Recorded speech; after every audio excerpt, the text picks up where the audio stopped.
Magandang umaga po sa ating lahat. Narito ang ating weather update.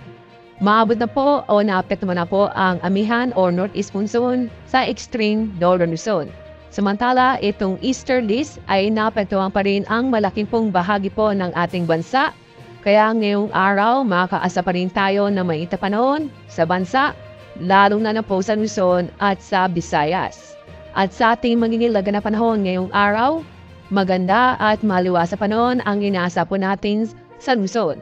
Maliban na po sa mga isolated na may napagbulan sa Batanes at ganoon po sa Babuyan Islands, dulo po yan ng amihan o northeast monsoon. Samantala, ito pong lalabing bahagi po ng Luzon, kasama po ang Metro Manila, ay makakaranas po tayo na mga isolated rain showers, dala po ng localized thunderstorm. Ang ugat pong temperatura sa Metro Manila ay 23 hanggang 32 degrees Celsius. Sa Tawagaraw po, aabot po ng 23 hanggang 31 degrees Celsius. Sa Baguio City ay 16 hanggang 26 degrees Celsius. Damo tayo sa Visayas at Mindanao.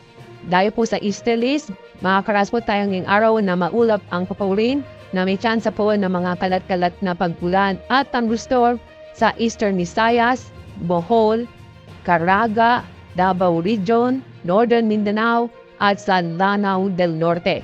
Paalala po sa mga kababayan po natin sa mga nabanggit kong mga lugar ay mag-ingat po tayo at maging alerto dahil sa mga pagbulan na posibleng magdulot ng mga pagbaha o pagbuho ng lupa.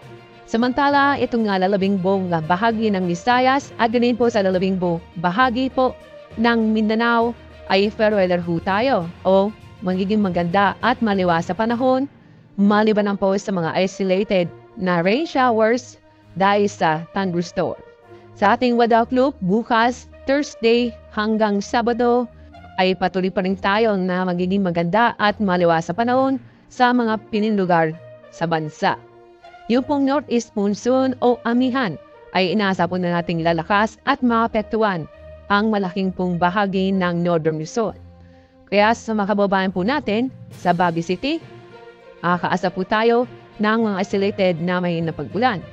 Sa ibang lugar, isolated rain showers dahil sa localized thunderstorm.